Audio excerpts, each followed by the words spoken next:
It is Tuesday. It is the 11th of February. I'm Monita Rajpal. This is CNN News Center live from Hong Kong. Our top stories today. Well, it is the last thing England needs right now, more rain, but the skies are about to open yet again, dumping more water along the River Thames, where 16 severe flood warnings are already in place.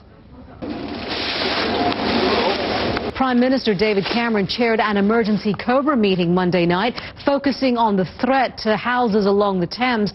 For more on the government's handling of this crisis, let's bring in CNN's Jim Bolden, who joins us now from Lower Sunbury on the Thames. Jim, give us an idea of what exactly people are saying about how this should have been handled or could have been avoided. Well, Monita, it's quite interesting because here, of course, we're only about 30 meters or 50 yards from the Thames, so... All right, Jim, thank you for that. Jim Bolden reporting to us there. Well, let's try and see if we can answer that question of whether or not we've seen the worst of it right now. Mari Ramos joins us now from the World Weather Center with more on that. Mari? Monita, there's a lot of things that come into play when it comes to the crest of a river, especially a large river like the Thames. All right, Mari, thank you very much for that. When can a government kill its own people? A senior U.S. official tells CNN the Obama administration is debating whether to kill an American terrorism suspect overseas with a military strike. The news is fueling an already heated debate about so-called targeted killings. CNN's Pentagon correspondent Barbara Starr joins us now live from Washington with more on that. Barbara? Well, Monita, I have to tell you, we're getting an extraordinary look at how the U.S. military goes after terrorism suspects, and it's... Monita? Barbara, thank you. Barbara Starr there live for us from Washington. She was an icon on the silver screen. Hollywood legend Shirley Temple has died. Her publicist says she died of natural causes at her home in California Monday night. Moviegoers literally watched her grow up on screen.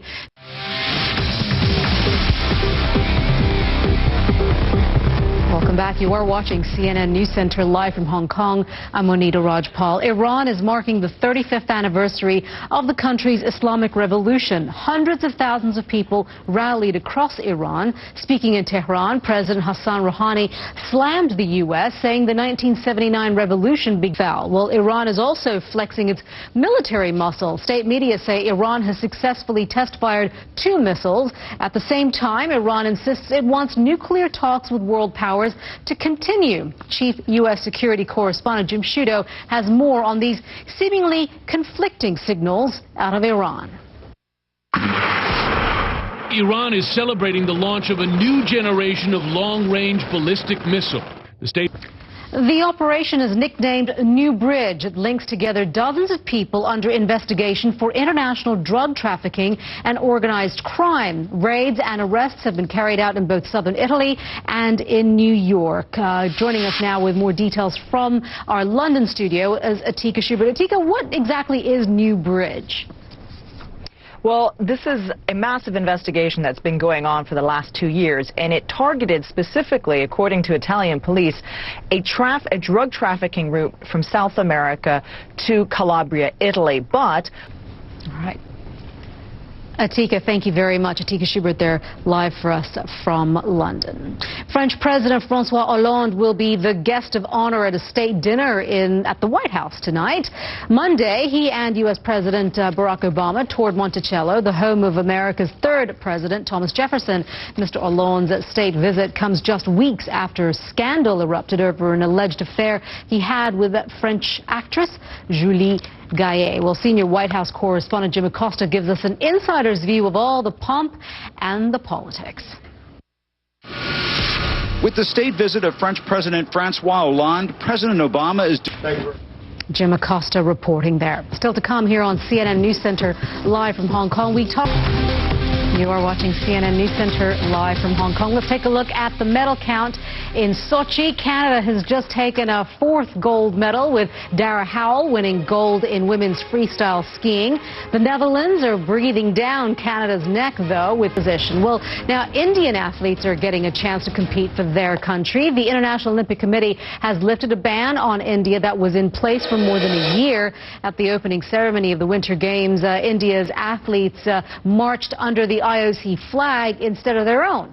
The IOC had suspended India because its National Olympic Committee elected an official who had served time in prison for corruption. India has 3 athletes competing in Sochi. Well, 8 gold medals are up for grabs on day 4. Most of the focus will be on Shaun White. The American will be trying to make Winter Games history with a 3rd gold in succession in the men's halfpipe. Now, Cecil Chow, a Hong Kong real estate tycoon, made headlines around the world when he offered millions of dollars to any man who succeeded in marrying his lesbian daughter, Gigi. Well, her response was very public. In an open letter published in a newspaper just last month, Gigi Chow told her father she was sorry he could not understand how happy she is with her partner. She said she is proud of her life and would not choose to live it any other way. Well, I sat down with Gigi to get her perspective on this media firestorm that erupted over her personal life and her relationship with her father and the woman she loves. Did all of that get out of hand? It did, yes. It sort of just had a life of its own, and it became its own organism. Yeah. You became known worldwide for this. Yes. And it became something that you were identified with. Yes. How did that make you feel? And you can hear much more of my conversation with Gigi Chow on Talk Asia. That airs right here on CNN next week. Tune in on Thursday at 4:30 p.m. right here in Hong Kong. You are watching CNN News Center. I'm Monita Rajpal, live from CNN Hong Kong. We'll leave you with pictures of a lion dance that took place right here in our newsroom earlier today. Thanks for joining us. We'll update you the news headlines in just a couple minutes.